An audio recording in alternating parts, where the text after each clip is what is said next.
Howdy folks, I'm Doctor McFarland. I do not have my headphones with me tonight because they're at the office and I have no headphones to wear right now. So we're just going to let things bleed into the room with the speakers going on. And I'll probably turn down my monitors a little bit. Let me try that. Turn that down just a little bit so I don't hear it as much. And then I can still hear my guitar okay. So I am playing a new to me Kiesel. This is a Aries model. It is all white, as you can see, in gloss finish. And it has some cool Tremonti stickers on the back, which I don't really care about. But the neck on this one is what really drew me to it. So, very cool neck. It just pops every which way. And usually this would be a $600 upgrade, along with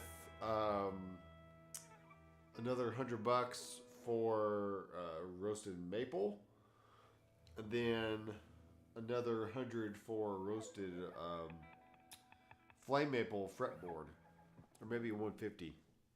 But when you find things used, you get it for a very nice discount. And you don't pay nearly as much. So that's at least $1,000 saved right there by buying it used. But anyway, check Reverb.com for all your local listings for any cool guitars or other gear that you may be interested in.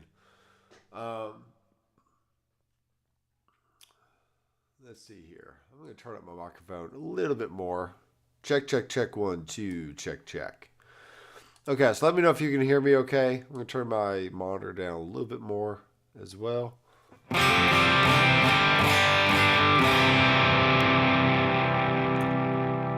So it is Tuesday, and I had a very eventful week last week. I had multiple sessions here in this studio. Then I had a nice recording session 2 days at the office, recording through the new Harrison console. 32 inputs, all analog, no flying faders or anything, no automation. It's just all analog goodness with a great EQ, great bussing and aux sends and all the stuff. So I recorded drums and electric guitar and what else did I do? I did acoustic, then banjo, mandolin, dobro, guitar solo, and then another guy did bass and piano. So it was pretty fun. Kevin Carrick is in the house. What's up, man? And Jasper Sallin is in the house. Clear sound at your mic. Thank you very much. That's good. I am fighting a little nasal congestion. My kids have been sick, and then finally me and the wife got sick. So I'm not dying or anything, but I don't feel like I don't feel or sound like my normal self. Though I still sound very southern, I'm sure. So what we have here tonight is our Headrush core, and we're going to be looking at some new features, which I've basically been having on the unit for like a year now. So every live stream I do, I've just been using the beta. No one's even noticed, or no one has really even made a comment on it. So let's look at some of the new stuff that we have, and we'll go from there, okay? First off, new to the Prime, the Core, and the Legacy units, which means the pedal board, the gig board, and the MX5, we all get a Glorious drive, which is like the Morning Glory from JHS. It's basically a Marshall in a box kind of deal. And you pair it with any clean amp that you want. And you just make it sound like a Marshall instead of a Fender or whatever you're using. So this is what this sounds like. If I turn it off, here's my clean tone. Is it my clean tone? Yeah, pretty much. This guitar does have Tosin Abasi Fishman pickups in it, which are very interesting. And I'll keep them around for a little bit, but I might change them out later to something else.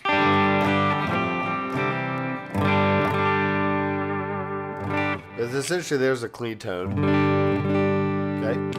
I am using the Deluxe, Fender Deluxe model on the Headrush. And I've been watching a lot of, I've seen a lot of videos on the Fender Deluxe lately. And it really just cements the thought in my mind that the most recorded amp ever is probably good enough to use in your modeler as just a good core clean tone. So that's really what I've been using here lately. That doesn't mean I couldn't pair it with a Vox or with a JMP Marshall or something. But just if you just want an amp to plug into virtually and just get a good sound that you can stack pedals on and add your delay and reverb, then a Fender Deluxe is pretty good. So, okay, now if we turn on our glorious drive, this is what we got. Okay, you can see how the drive pretty low, the level is around the middle. And what I try to do is get the volumes about the same for my clean tone versus the overdrive tone.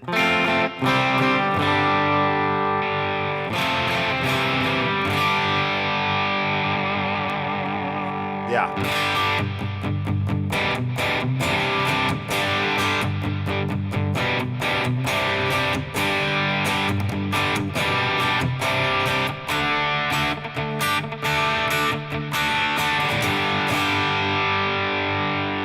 So that to me sounds pretty good. And there is an option for high and low gain, which if you notice on this other bank, I have the gain switch right here. So it's essentially is toggling between the low gain and the high gain just by hitting that switch, which is really cool. So you can incorporate that into your scenes or however you want.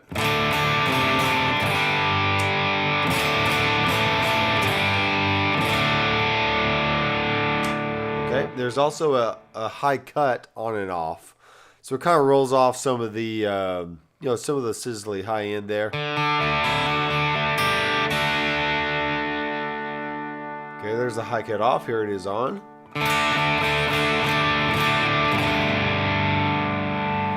So to me, it's not dark. It's just slightly rolling off the top end there.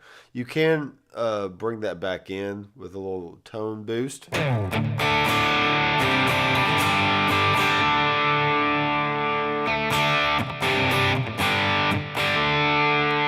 Just whatever your guitar and your ears call for.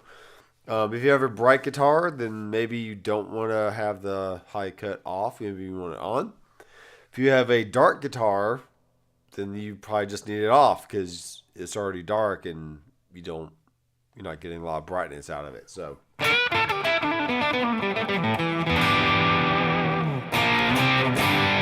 Oh no! What happened to my headstock? It's gone. Sorry, I made a horrible joke. Yes, the headstock on this guitar does not exist. Somebody chopped it off and ruined it. How could they do that? Yeah, sorry. It's a horrible joke. M. Miller's in the house. What's up, man? And the Traveling Alien. Awesome. I might have to do the update. I still have the MX5. We only get 3 of the pedals, 10 EQ. Yeah, that's fine. I'm pretty sure the synth pedals, it has to work on the new hardware. So that's why the older units will not be getting the synth pedals. But right now, I checked on Zounds, and there should be the same on Sweetwater. You can get the core for $6.99. That's pretty good. It was $9.99 when it first came out a year ago, and then it dropped down to $7.99, and then for however long it's going to last, it's going to be $6.99. So it's a really good deal. I am a Zounds affiliate partner, so if you like Zounds.com at all, or you just want to support the channel, and get a nice Headrush core at the same time, then click through my link in the description of any of the videos. I'll be sure to update the links to this video right after this stream. So you just click on the link, go make your purchase, and then I get a little commission from that. So if you want to help support the channel, that'd be great. But if not, just grab whatever Headrush you have and let's follow along and let's see what kind of rigs we can make here. I've been messing around on it for the past few hours, dialing in a solid lead square synth tone. Yeah, at first I was actually very aggravated. I'm like, guys, why are we fooling with like synth stuff and B3 sounds when I want all this other stuff that Fractal has and that Toadmaster Pro has and that other units have that the Headrush doesn't have yet, like a PC editor, like gapless switching between block presets, like a separate volume for your amplifiers would be really great. There's really like 5 or 6 that I have on my list that I think Headrush needs to have like right now. And then for me, it'd be like the perfect unit. I probably just wouldn't use anything else. But I do a lot of YouTube reviews and make videos and all kinds of gear. So therefore, I have a lot of different stuff to choose from. Wow, that's cool. Yes, so cool. Also notice on the synth pedal, there's an information icon that you can click that gives you explanations of what each adjustable parameter does. That is very true. Now, honestly, I mean, let's say they had an information thing for the Glorious Drive. I mean, it's an overdrive pedal, dude. I mean, it's just a box with a bunch of knobs, and you turn them and you find your sound. So, but with the hybrid stuff, there's like multiple pages here you have to go through, and to know exactly what each of those do, like right off the top of your head, I mean, it's just, there's a lot going on. So it makes sense for them to give you an information box so you can kind of read all the different things. You could also get all this in the manual or on the internet, I'm sure, but having it right on the device is very handy as well. So let's say, for example, I turn on this hybrid here, and I probably want the dry volume out, the synth volume up.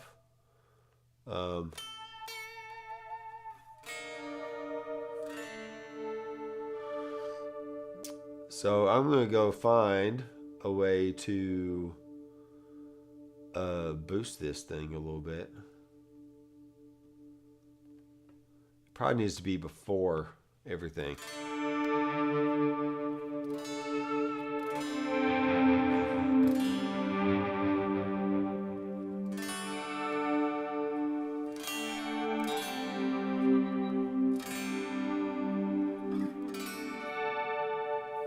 I mean, it's a cool sound. And if you blend in your dry tone with that, so let's say we have the dry volume all the way up and then the synth volume down halfway. Now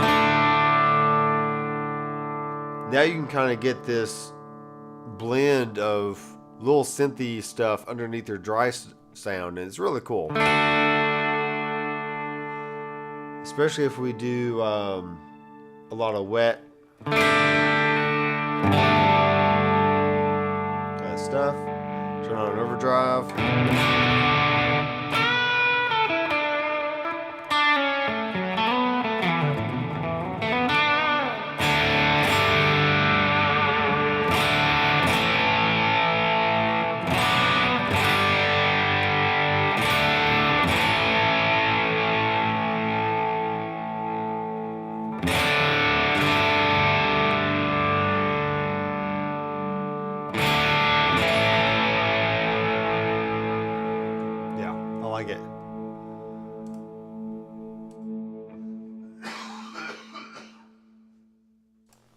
Excuse me.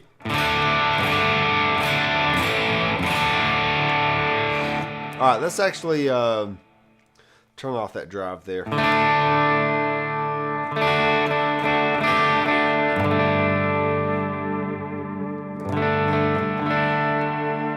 Okay, let's swap this out with something else. Let's go do here.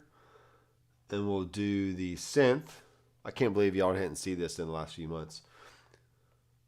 I must be a magician. All right, so we're going to do organ second. All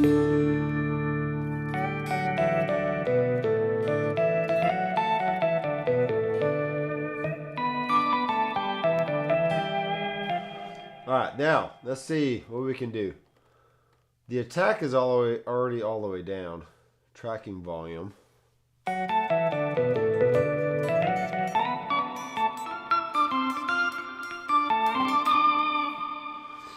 Okay. Pretty cool. We can add in some dry sound.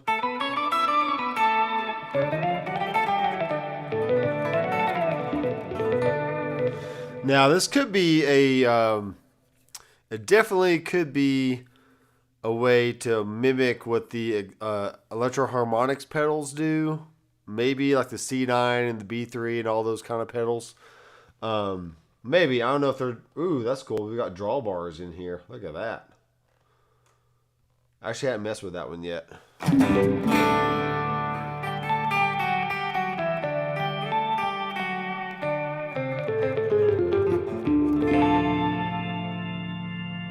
I'm okay with that. Rotary on.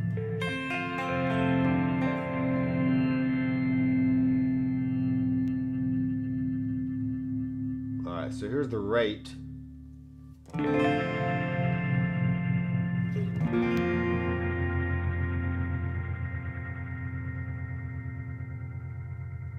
Cool.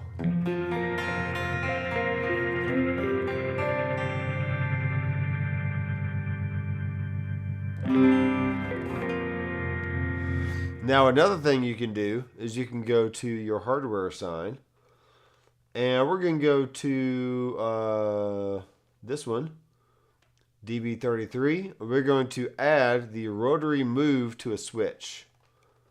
So now when I hit this switch right here, check this out. See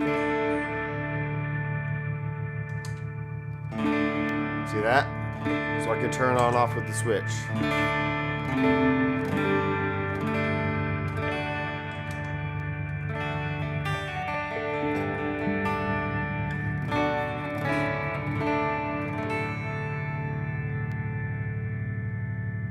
Yeah, let's put it after the amp.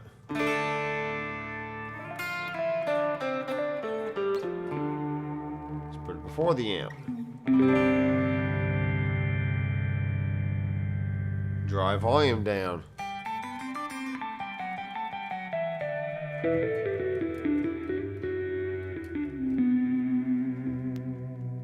Volume tracking.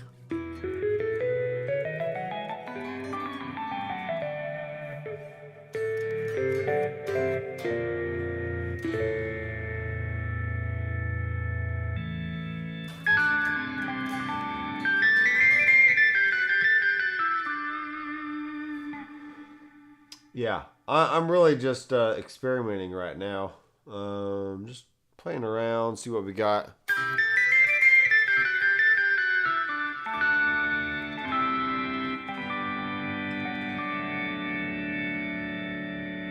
Da da da.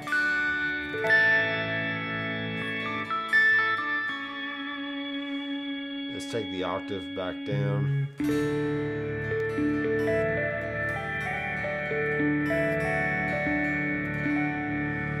There's some latency going on. I'm not quite sure where to change that just yet. Because we do have attack, we do have release.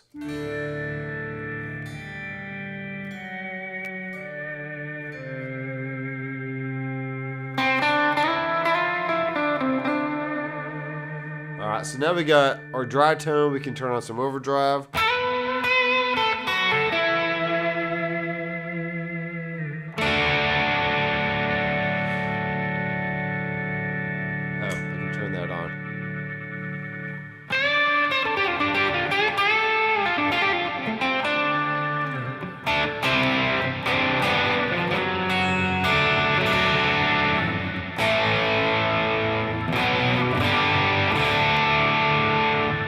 Cool. Now, I've actually been using the 10-band EQ for quite a while now, and it's pretty powerful. I probably forgot that it was in the update anyway, but it doesn't matter. All right, so we're going to change this one out to synth and then electric piano. Let's do a jazz thing here. See what we got. Turn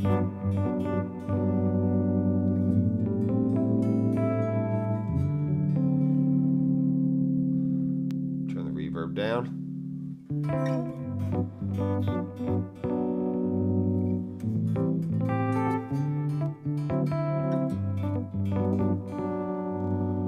Yeah, I'm getting some latency right now. Let's see. Mono. We have a note off threshold.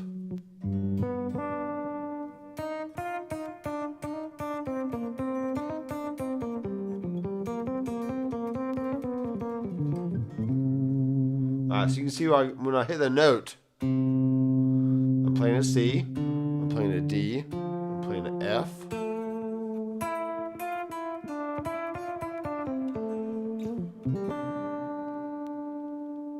Interesting. Note off threshold. Okay. Note on threshold. All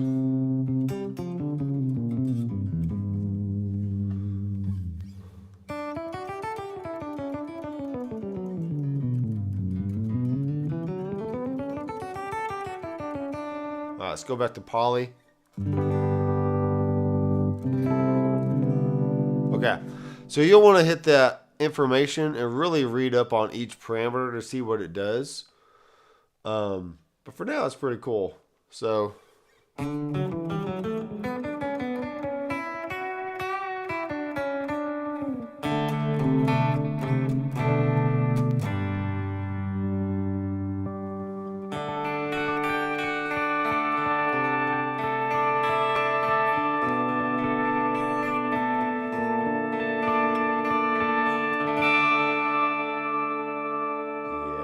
Let's do a flute.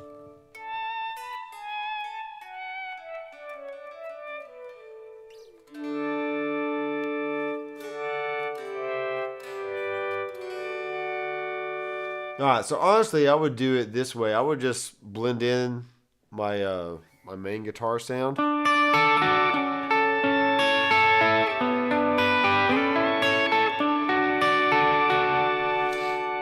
And then just I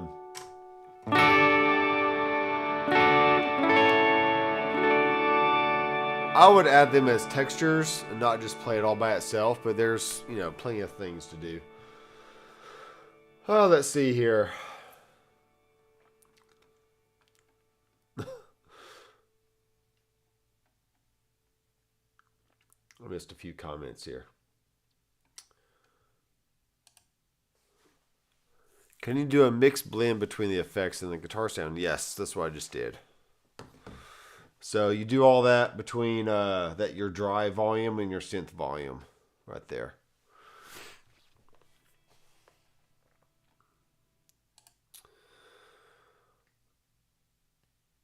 The MX5 is considerably smaller. Pages, PAGs 409. Yeah, it is a little bit smaller, so there's that aspect to it, but it's really all the same. It does the same thing. Now, the only thing that the Core and the Prime have added is they now give you either the ability to turn off options right on this page, which is great, or you can click the gray box, and now you can go add in any other thing that you want without having to first delete the block and then add another block. You can just swap it out or replace it. So that's really the main improvement they've made on the Core and the Prime over the older units. But yeah. Let's see. Under volume and dynamics, there is a sustain option.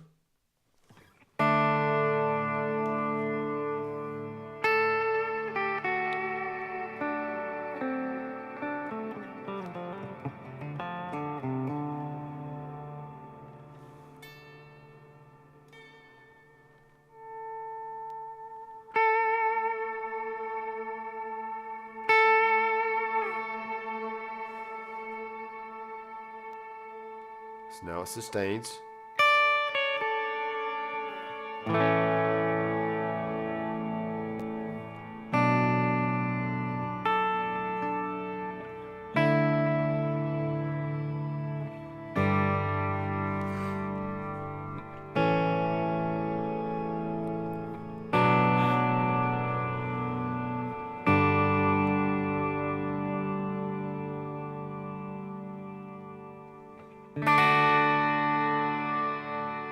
Let's see, let's do a slow rise and fall.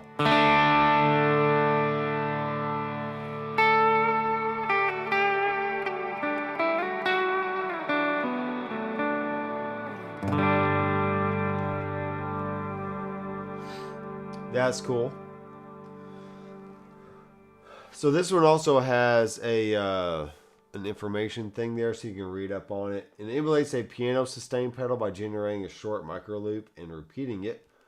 The effect is great for creating ambient soundscapes, but it can also be used for practicing soloing by sustaining chords and then soloing over them. We recommend positioning the sustain effect first in their signal chain for the best performance.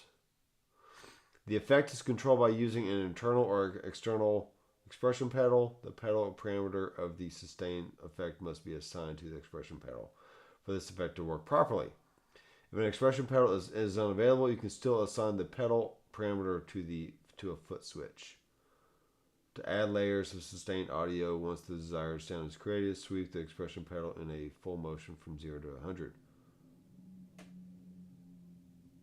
You can record up to 5 layers. That's kind of cool. Yeah, I'll have to mess with that one a little bit later. That was nice.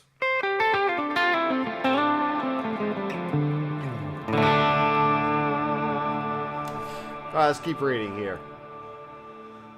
Let's see.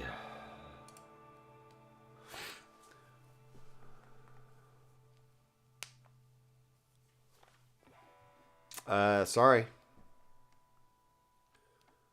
I mean, all the prime in the core got was additional synth effects. I mean, who cares?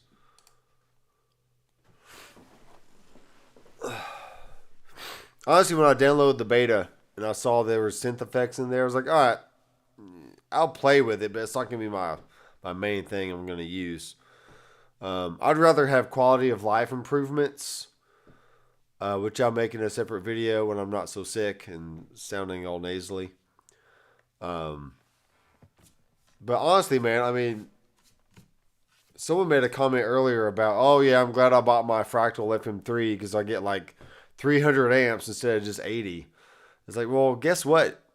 I mean, how many clean amps do you want? Or how many overdrive amps do you want? It just doesn't matter.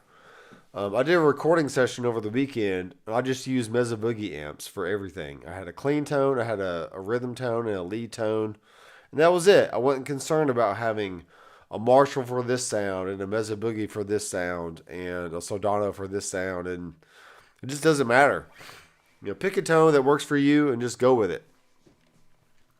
Because you're honestly, I mean, you're not. It's not like you're changing amps every part of the song, especially if you're in a cover band.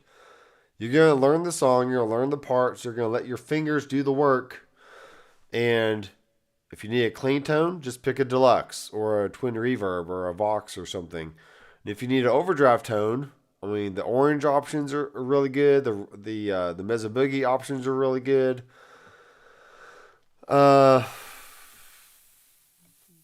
Other than that, I don't know what to tell you. I mean, adding 50 more amps is not going to help you or anybody.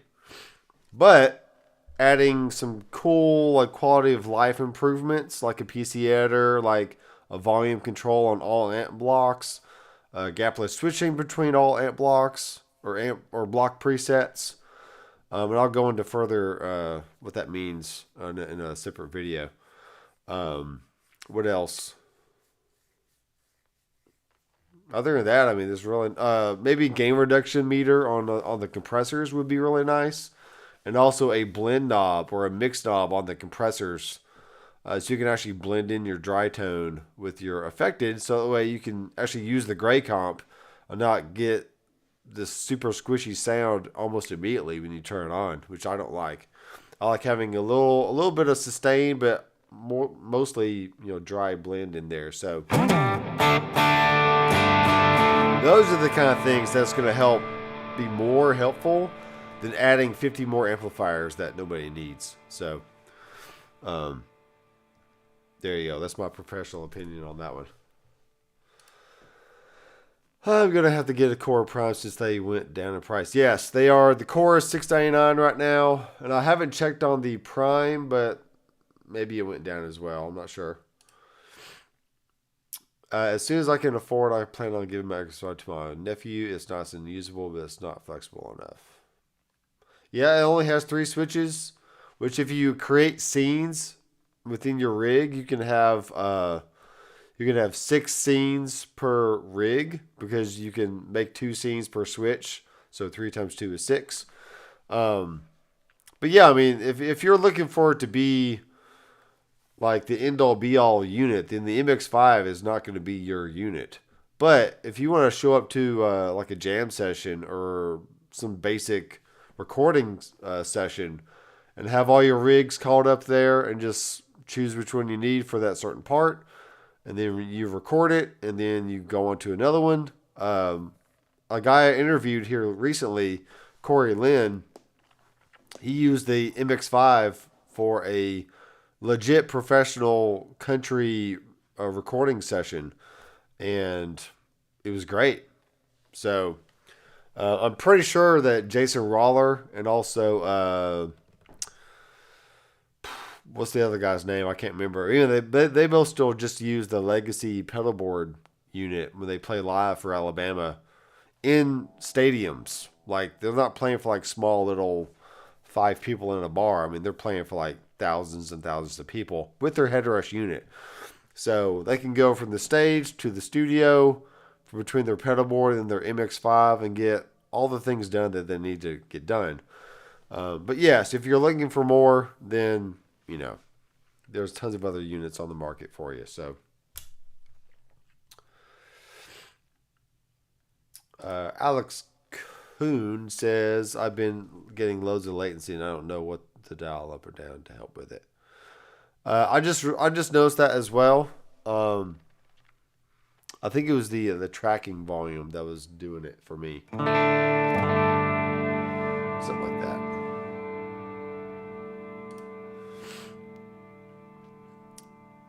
Yeah, you just have to read the instructions and know what it does.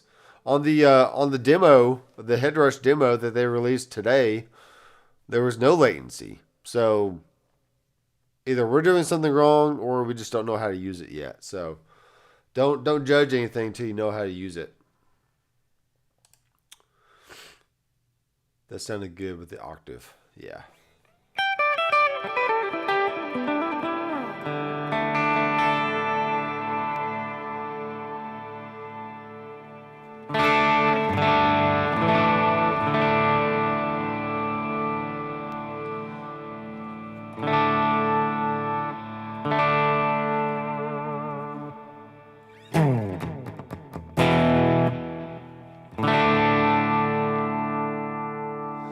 Yeah, so let's go and assign this to a switch.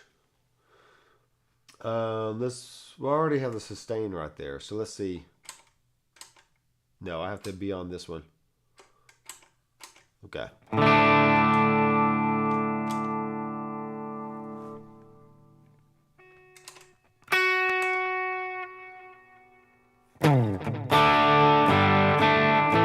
Alright, so you really have to use it with the expression pedal, which is fine. I'll take it out for now. Let's check some other comments here.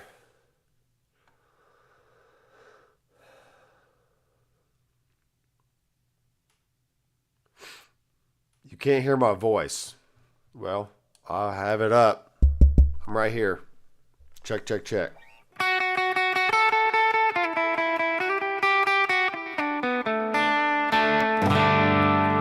Check, 1, 2, check, check. I mean, I should be playing loud. I should be. Okay, cool. Uh-oh. Pag Swirl 9. Super sticker. Thank you, man. Pair character punching the air with fist and bump written on his knuckles. I don't even know what that means, but great. I appreciate it. If you have any other questions, let me know.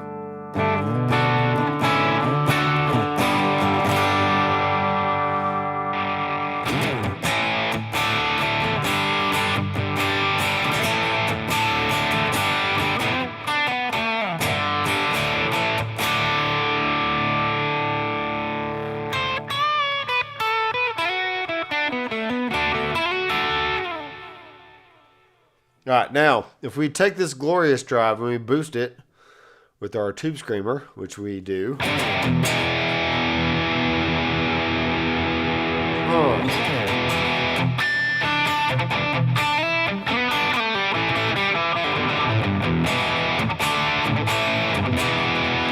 All right, now let's do a test, shall we? Let's go to another rig here, and let's add in an amp. We're going to add in a plexi something or other. Let's do a plexiglass vary. Let's put it over here. Our cab is going to be, we'll actually do I'll do one of the Doc McFarland IRs, because that's what we do. No. IR file. There we go. Forgot where to click for a second. Let's just do this one for now. All right, so there's a plexi.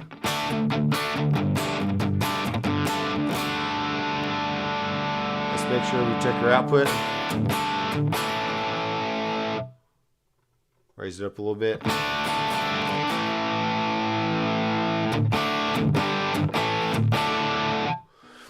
Okay, we'll go to our delay, dyne delay, dock dyne delay. All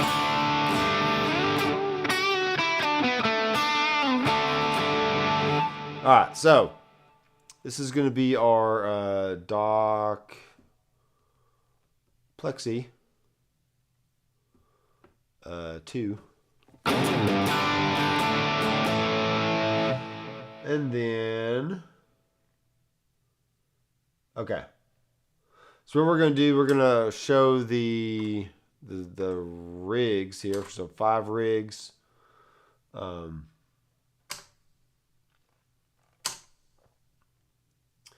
not really what I want. I want these to be this, delete this, delete this. And we're going to delete this. And and we're going to delete this one. And we're also going to delete this one. All right, let's go back and see if we can see. All right, so we got my OCD, my Doc Deluxe rig, and my Plexi rig. So now, let's turn off the tube screamer here. Let's save it. So I'm going to go back and forth between the Plexi and the Glorious drive. And you will see that you do not need as many amps as you think you do. So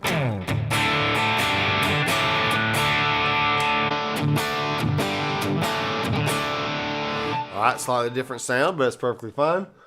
Let's actually see what the difference is here. Let's go to my IR. I'm using the CD IR on that one. So let's go back here. Let's switch out the IR. This is a Doc McFarland IR pack from Sonic DNA. Greg Barth is a great guy and very knowledgeable about the Headrush. And we went in together and made an IR pack. So you can get it from sonicdna.com. And there's also links to the IR pack in all my videos in the description below. So check those out if you want to support the channel and Greg at the same time. Alright, so there's that sound.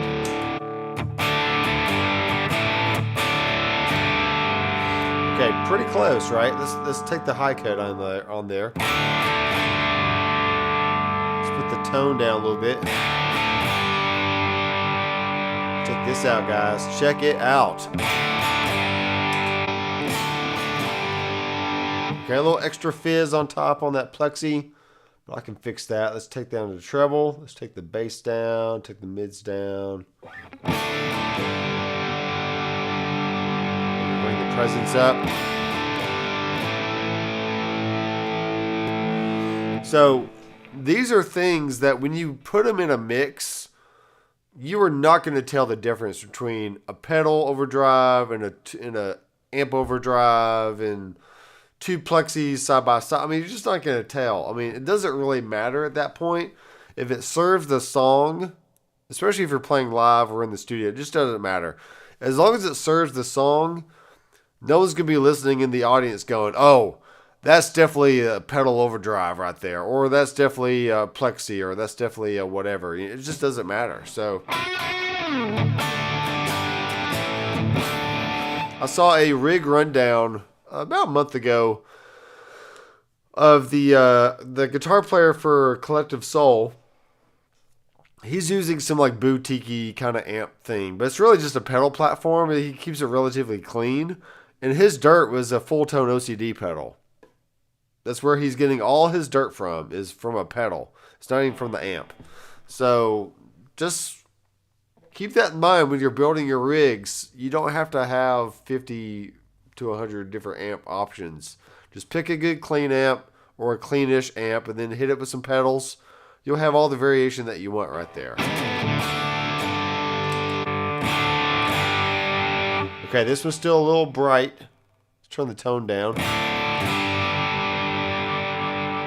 Now, once again, I'm not worried about getting this exactly the same, but they're going to be in the same ballpark for sure. Okay, definitely more gain on that one. Let's turn down the volume a little bit. See that high volume right there? Will add more sizzle to the sound versus adding more normal volume. So that's a darker overdrive than the high volume version. But regardless, it doesn't matter. Let's go here.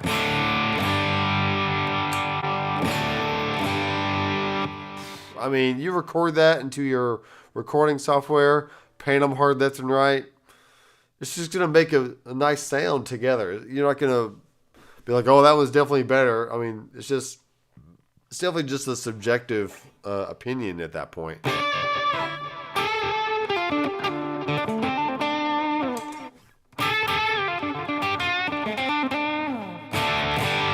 Yeah, let's take the pedal and let's crank up the drive a little bit. Okay. Just doing some comparison here. Uh-oh. I think we're on to something. Slightly different in the mid-range, like the low mids. That's a little bit darker, but not much.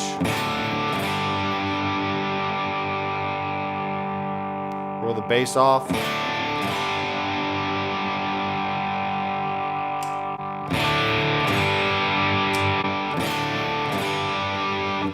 Yeah, either one, it just won't matter that much. Let's go to the overdrive and add in our green JRC.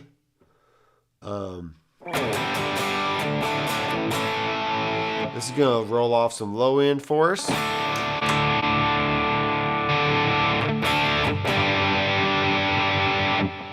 This is a greener one. Let's go with the other one here, the green JRC. That way we have the same preset going on.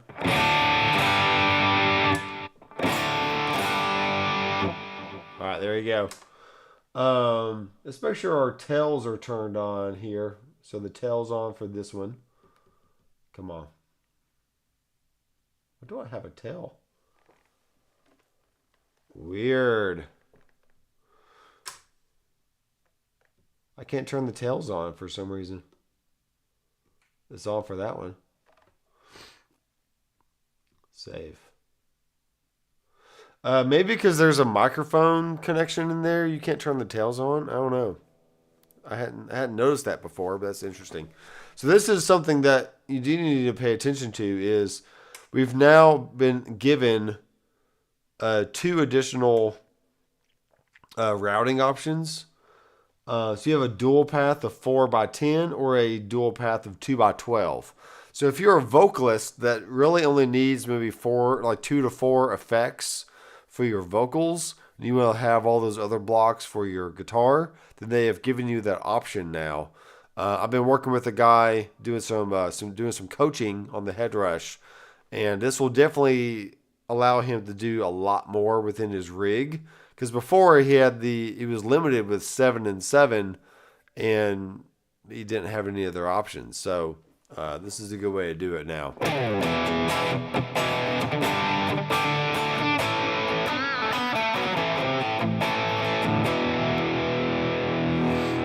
yeah.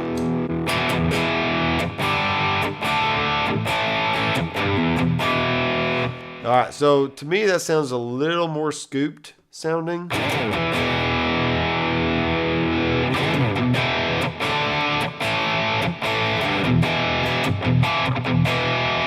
That sounds just fine.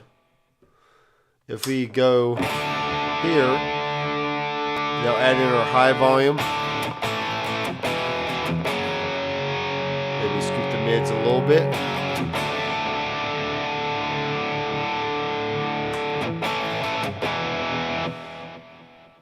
Like, once again, I'm not trying to match this one for one, but it is kind of interesting to see how close you can get.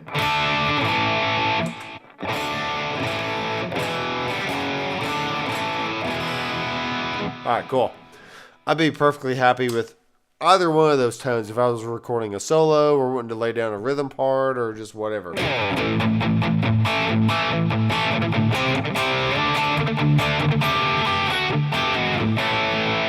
Now, I've also been experimenting with the old faithful rat pedal here.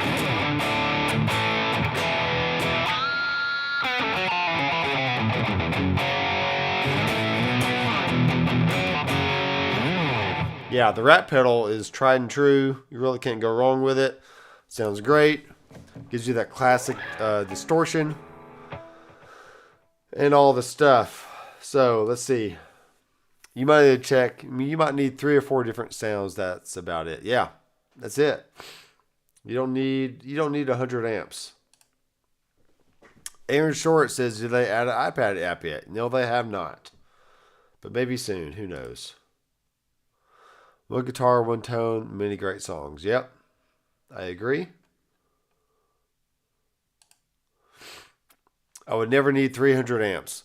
Now, I mean, the Fractal, don't get me wrong, the Fractal units are great. Yes, they give you 300 some odd amps to choose from. But man, it's so paralyzing to be like, if you just have in your mind, what amp do I need to get a good clean tone? I mean, the most recorded amp in history is the Fender Deluxe Reverb. So if that doesn't do it for you, then yeah, choose a Bassman, choose a Fender Twin, choose a Texas Lone Star. I mean, just whatever that is. But once you've chosen your clean amp, figure out something you're going to do for your overdrive or your distortion amp or your distortion channel. And that could be a Mesa Boogie, that could be a Soldano, that could be an Orange. I mean, just, yeah, the options are there, but all those same options are here on the core as well. We have great Mesa Boogie sounds, Soldano sounds, Orange, Marshall, Vox. I mean, all the sounds are in there. So you just don't need tons and tons and tons of options. Sound great, do what you need in the studio, on the stage, all the stuff. I've been downsizing on just about everything. I have way too many VST and plugins, way too many albums downloaded for music, way too many amps and cabs. The less is better. Yeah, I agree. More playing, less tweaking, for sure. More play, less tweak. Can you load in your own IRs? Yes, I just did. Well, not just did, but like I have my own IRs on this core. So what you do is when you attach the unit to your computer, there is a folder in there that you drag and drop your impulse responses into. And then when you sync back up your unit, all of them are there to choose from. Now, the Headrush does come with some pretty good sounding impulse responses just by itself. So, for example, if I go in and I choose let's go IR file. We'll go back one. So they got Chop Tones official. They have Headrush stuff in here. Let's check out some of the Chop Tones things. So we have all these impulse responses from Chop Tones, which is not tons, but it's plenty. You know, here's like a 160.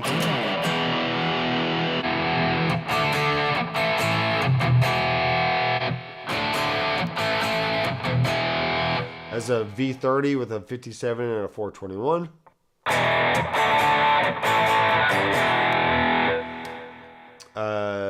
Here's a Bogner something.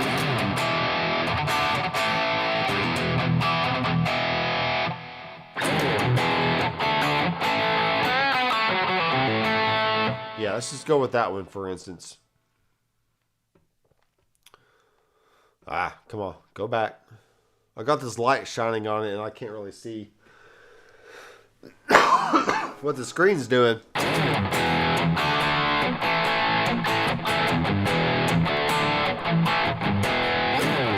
Now, interestingly enough, somebody on the Facebook group earlier was asking about Jesse's Girl, recreating the tone for Jesse's Girl. And I'm sitting over here in my recliner in the living room just thinking, dude, it's like a Marshall overdrive kind of sound. Just pick a Marshall tone or the Glorious Drive pedal. And just, as long as you can play the part, I mean, playing the part is almost more important than actually nailing the tone.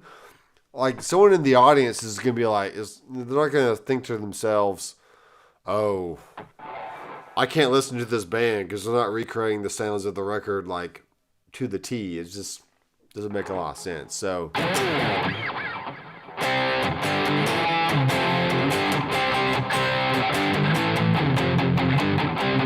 this is gonna fail.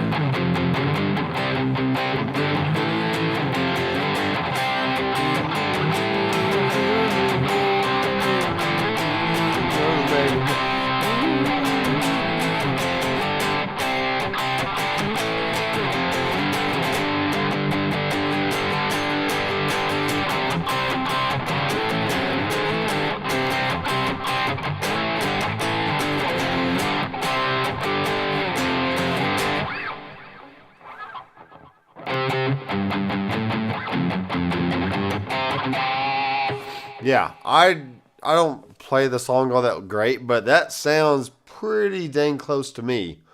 I'll turn off this 10-man EQ here.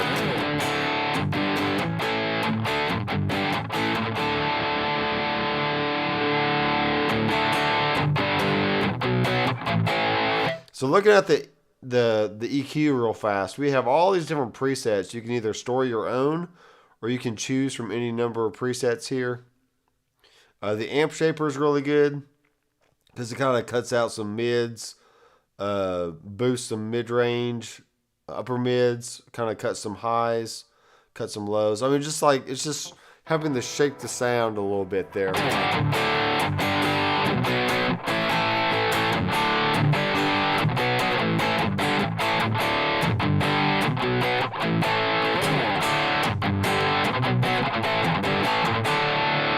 All right, so a little Pat Benatar for you. I mean, it's just an overdrive sound. It's just a distortion sound. I mean, just pick a sound, play the part the best you can, and the audience will love you for it. They're like, oh, yes, take all my tip money, please. A Fender, a Marshall, and an Orange, and a Mezza, maybe a 5150. Which the Headrush already has. If you got those, you can do just about anything. Yes, that is true. That is true. The extra slots and mic amp duo ads are interesting. Yes, they are. I'm not a vocalist myself, but if I were to use this for any kind of vocal stuff, I'd probably just have the 2-slot vocal option, then have all the rest for my guitar effects, because I would just want like a little bit of compression and maybe a little bit of reverb, and that's it. You know, I'm not too concerned about tuning or like delay and stuff like that. Especially if you're like in a traditional rock or country band, a little compression, a little reverb goes a long way.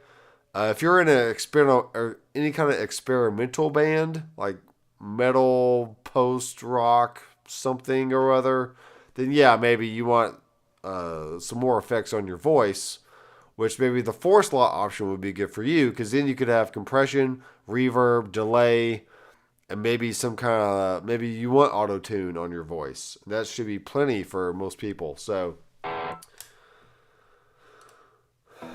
my favorite is still the Boss Blues Driver pedal on there. Yep, that sounds really good. Let me show you that one real fast. So we're going to delete the rat. We're going to bring in the B2 drive. Here's a crunch tone for you.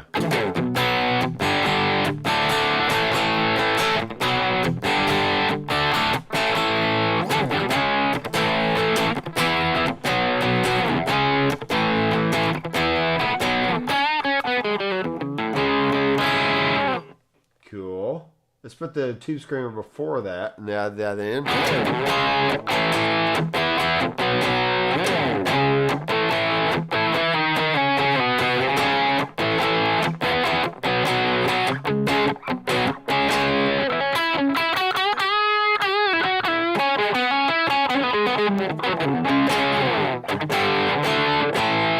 I just changed keys. I'm sorry.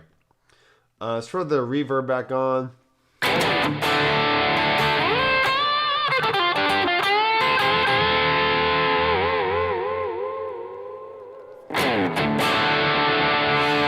Alright, now let's compare the Blues Driver to the Glorious Drive. Uh-oh. Uh-oh. Uh-oh.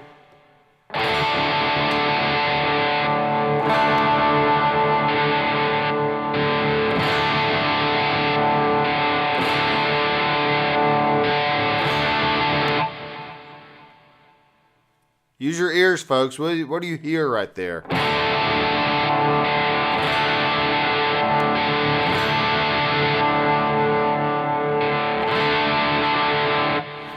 See, I was annoyed.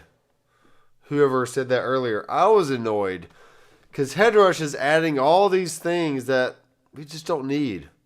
We don't need any more pedals, drive pedals. Because what did I just prove right there? What did I prove?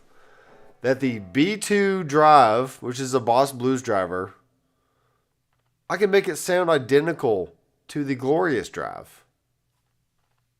So why do I need two of the same thing? It doesn't make any sense. So, whether you choose a Fractal or a Tonemaster Pro or a Helix or a Kemper or a Headrush or a Quad Cortex, you are living in redundancy. You don't need all the gadgets and gizmos that they provide to you on those units. If you have an MX5, you have everything you would ever need as far as effects and amps, right? Now, even though it is limiting because you only have 3 switches, you can create 6 scenes from those 3 switches and then go to a different preset if you want to. Or you can make multiple rigs and just put them all in a set list, and then you can switch between your different banks. So like you got your first bank with 3 rigs, you bank up, you got your next 3 rigs, you bank up again, you got another 3 rigs. So you always have 3 great tones to choose from on any bank that you're on, and man, you can do a lot with that. So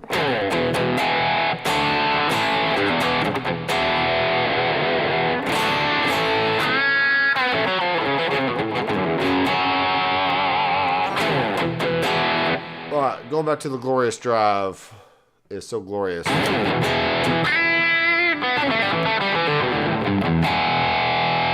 back to the Blues Driver.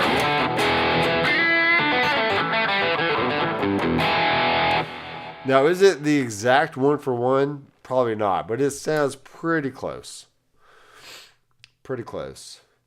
Yeah, thanks, Traveling Alien, for reminding me about that one. That was a really good pedal. Are you using the core as your audio interface? No, I am not.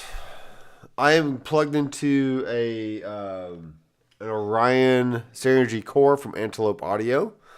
But you can be using any audio interface. So I'm just taking the XLR outs of the unit, going into 2 inputs on my interface, and that's how I'm streaming to you guys. I'm pretty sure I would not be able to stream with the Headrush. I'll have to experiment with that to see if I can make it work. But I try not to use any modeler as the interface itself.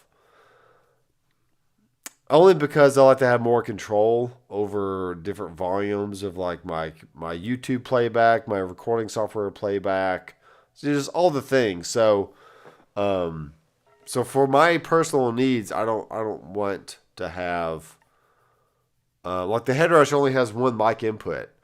Now, if that's all you need, so if you just want a way to record a vocal and record a guitar, then that's fine.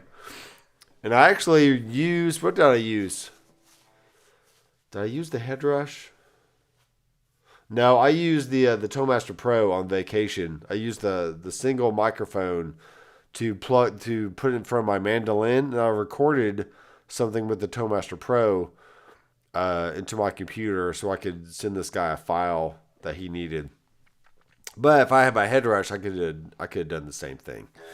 So it's not a big deal. But those are like very rare cases for me. If I just don't want to bring any other interface, I can always just bring a Headrush or a Toemaster Pro or something like that. Anything with a mic input if I want to use it for vocals or to mic up an instrument. Tim Moore, hello man. How's it going? I have thought about this with my sax and guitar. Yes, you can. You could use the core. You can mic up your saxophone with the microphone input, and then have your guitar ready to go, and just have your rig all dialed in just how you want. So it's definitely. See, it's so funny when I talk about Headrush stuff. I got like 20 people watching, but on a normal Tuesday night, nobody gives a crap. So that's the way it is. It's the way it is. I don't care.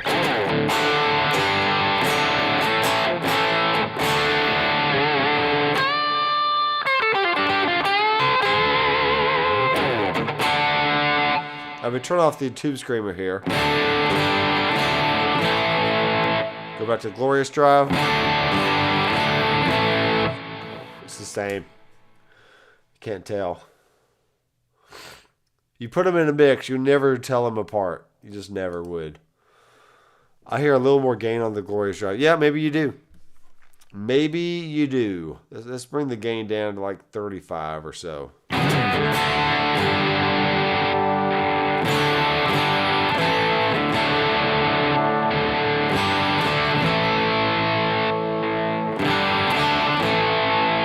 They definitely both have that fizzy. It's not fizzy, but that both kind of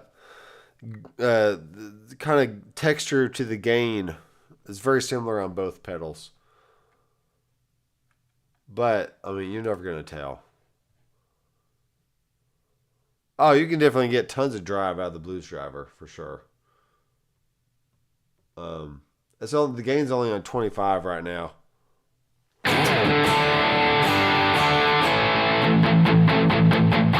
There it is on 86.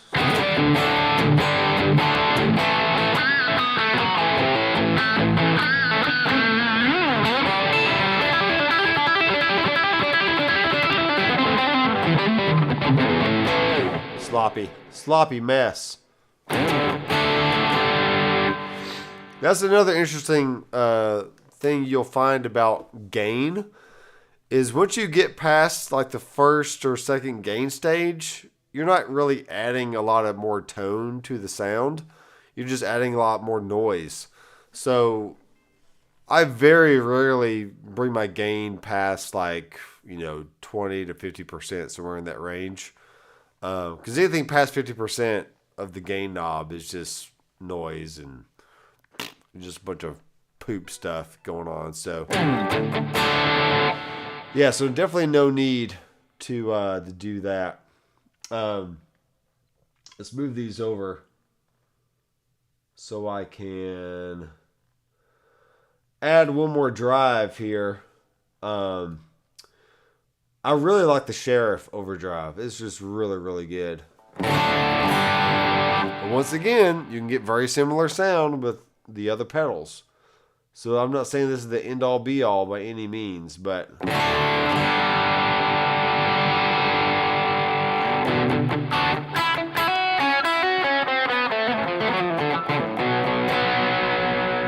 alright, so there's the Sheriff versus the BD2.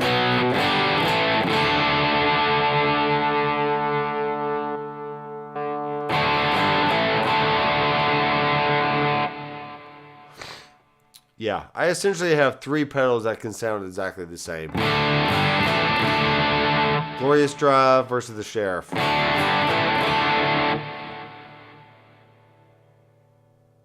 You be the judge, guys. Do they not sound the same? Or I mean, that sounds the same to me. That one has a little more fizz, something going on top, but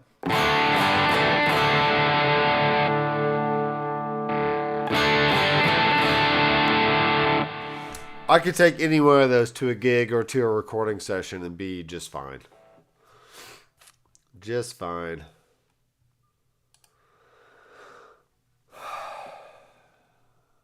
Quadruple X. No, you're welcome. Thanks for watching. Tones sound great. I found the extra signal pass the most interesting feature. Well, I don't have a Generation 2. The synths looks like fun, but the signal path really makes the devices more useful.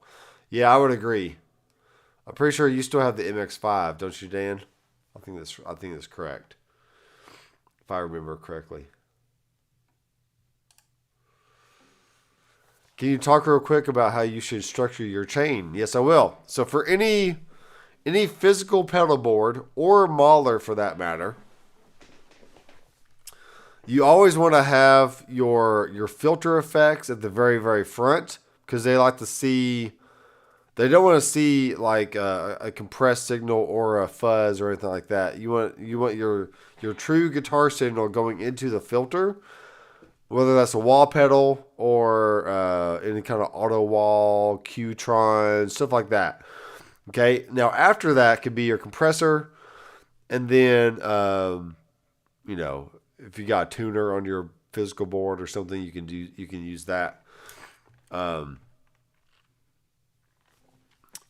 yeah, filter, compression. I like to me personally, I like to have phase and flange before my dirt. I think it sounds better that way, and it sounds more glued and tucked into the sound versus if you have phase and flange after your dirt, and it tends to stand out more in the mix to me. I just don't like that sound. So you can experiment with that very easily on a mauler though, without having to like plug in cables and move things around on a physical pedal board. You can just add all those things into a rig on your mauler unit or a preset, and just experiment with like different placements and stuff. But regardless, filter, compression, phase, flange, any kind of dirt pedal that you like. Octave pedals also go along with the filter stuff. I like having octave pedals before my dirt. And then you have the amplifier, and then you can have the cab, or you can put the cab last in the chain. It really doesn't matter. Then after the amp, I put all my my chorus, my tremolo, my reverb, and my delay, stuff like that. I don't put rotary. I put my rotary like B3. And I would put all these synth effects before my amplifier. Like rotary is usually before dirt. That's basically it. I mean, if you just Google it, I think you'll see that most people say you got filter, compression, pre-drive modulation like phase and flange, then your drive stuff, then your amp, then your post modulation stuff like chorus and tremolo, and then reverb and delay. And that's it. Now, you can put, if you want to emulate the sound of everything going into the front of an amplifier, You can put all those effects into the front of an amp, but once you start getting the amp a little dirty, your reverb and your delay is going to start crunching up a little bit, and that may be a sound that you like, and it may not be a sound that you like. So that's why I say try to put, especially on a Mahler when you have the choice, try to put your delay and reverb after the amp, and it will sound cleaner, just be more pristine. But if you want that dirty rock and roll kind of like reverb exploding into an amp kind of sound, then definitely put it before the amp. So for example, let's go over to my Plexi rig here. Let's add in a reverb, and I'll show you what that sounds like real fast. So Airverb, Hall. So this is the Hall reverb after the amp.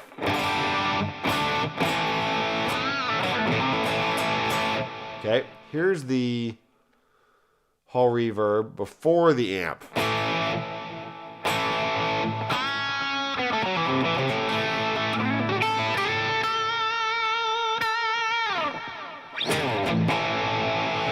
Okay, right now it doesn't sound like tons of difference because I have the volume down a little bit, but after the amp, a little cleaner. Before the amp, let's actually do it this way. You hear how the reverb gets bigger? It kind of blooms a little bit. That's because the gain that comes after the reverb is amplifying all that reverb and just making it explode into this awesome blooming kind of sound.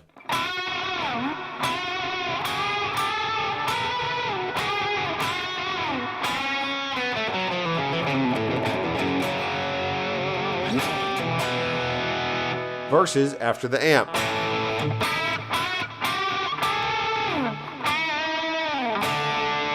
Versus before the amp.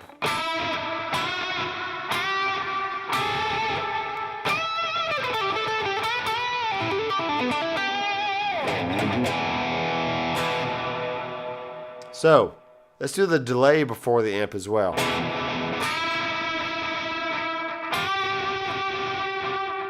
Do you hear how the extra dirt amplifies and makes the reverb and delay bloom more with the signal?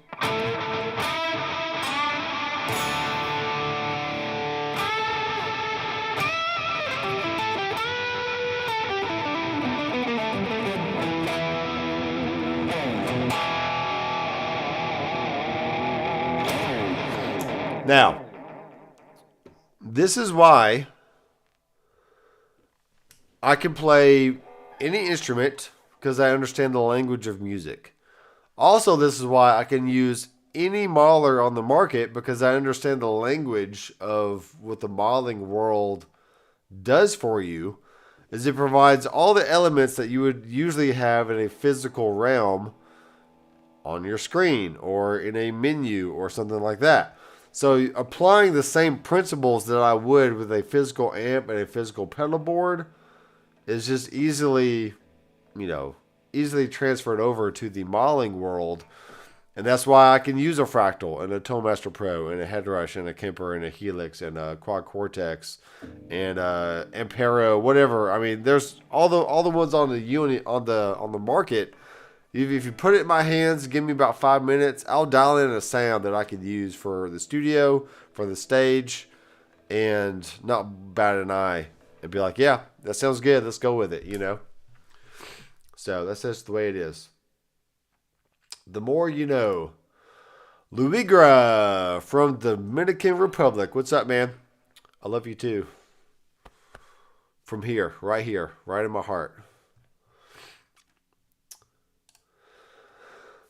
Funny enough, Josh Scott, creator of The Morning Glory and owner of J. Chappelle's, has often proven of his own YouTube channel how easy it is to recreate almost the exact same tone with different pedals. Yes, he has. The Bad Monkey video he did last year, maybe a year and a half ago, was prime example that a $30, $40 Bad Monkey Digitech pedal, I think it was Digitech, whatever it was, easily recreated the sound of a clone, of a rat, of all kinds of stuff And then people were going on Reverb and just buying them all up, going, "Oh, look, I got a bad monkey pedal." It's like, good for you, dude. Okay, great. Whatever. It's so true. It is so true. Dan, you laugh, but it's totally true. It's just it's this mental block that we have that says I just have to have the plexi tone. I have to have the Fendery tone. I have to have this. I have to have that. And really, I mean, most Marshall stuff is just a variant on like an old tweaked Bassman anyway, like an old Fender amp. So you can get very, very similar sounds. I have a whole Anatomy of Tone video series on my channel over the last 5 to 10 years, like shooting out different physical drive pedals. And I could easily make any one of them sound just like the other within a few minutes. So it really just comes to show that you don't need to buy tons of pedals. You don't need to have 300 amps in your Mahler like the Fractal does. Even though it's cool to have 300 amps, you're just never going to use them all. You're gonna sit there and tweak and play with sounds versus actually playing, and this is not what it's meant to be. So I told my wife I was gonna head out by about 9:30, and it's already 12 past 9:30. So probably not this week because I'm still a little congested in the nasal passage. But probably next week, hopefully I'll be all cleared up, and I will do a proper. I'll do some proper Headrush videos for you guys. Also do a Headrush tone sculpting live stream where I build rigs during the live stream. Then you can go download them from my website. And that is a one-time fee that gives you all past, present, and future rigs that I make during these live streams. So that is yet another way to help support the channel, what I do here on YouTube and on my website. Just go to drmcfarlandstudios.com. Click on any of the Headrush courses, any of the music theory courses, all the stuff, and you can learn and grow, be a more confident musician, be able to get a Mahler into your hands and know how to use them, be able to understand music theory in such a way to where you can just listen to a song and know what chord progression it is just by hearing it, which a lot of people can't do. It's like, how do you know what chord it is? It's like, well, there's only 3 major chords in a key. There's only 3 minor chords in a key, and there's 1 diminished chord. So there's only so many variations, and most songs have the 1, 4, 5, and 6 minor in the chord progression anyway. So you're drastically reducing the number of options you have when you listen to a song, and to know what actually chord progression it is. So anyway, if you want to learn about all that kind of stuff, you can do it from our website. You can also buy the Ultimate Access Bundle, which I know is slightly expensive, but it's really cheap when you look at the cost of private lessons and want to know all the things about music theory and all the modeling stuff like I do. So especially if you use PayPal credit, you can just put it on your PayPal credit, pay for it over the next 6 months, just like you're taking lessons, and you'll have everything that I ever add to the site for life. So it's actually a really good deal if you think about it that way. And I give private lessons all the time. But if you aren't in my area and you want to learn from the doctor, everything that I've been teaching for the last 20 years in private lessons, and all my knowledge about amps and pedals and maulers and all the stuff, then the Ultimate Access Bundle will probably be for you. And you can pay it off within the next 6 months. Via PayPal credit, and then you'll have a lifetime for learning from drmcfarlandstudios.com. So, once again, this is the Kiesel Osiris with a very, very nice roasted flame maple fretboard and flame maple neck. Look at that beauty. Jeez, oh Pete. That's nice. And we got some cool Mark Tremonti sticker kind of things on the back. Which the other owner put that on. And I'm like, yeah, I'll just leave it on. It's fine. I'm not too worried about it. It does have Fishman Fluence pickups in it. We got the Fishman Fluence Tosin Obasi or bassy, whatever you call it. And yeah.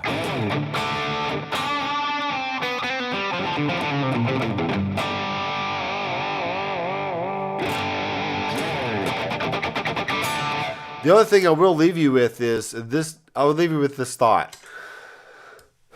If you don't want to have multiple amp heads in your rig, but you do want to have a few different pedal options without having we'll still having gapless switching, then having one clean amp with multiple pedals gets you a lot farther than trying to have a clean amp and an overdrive amp and then still adding pedals on top of that. I could easily stay on this rig right here and just turn off all my pedals. Here's my clean tone.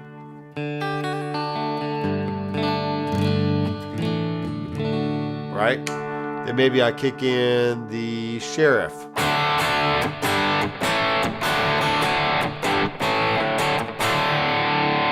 Right? That's just as good as having an overdrive amp turned on. To me, here's the Rat. Nice. Here's the Glorious Drive.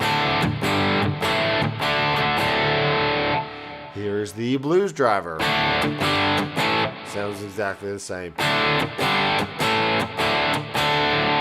And here's the Tube Screamer. It gives you that low end roll off and a little bit of mid range honk to boost any other pedal.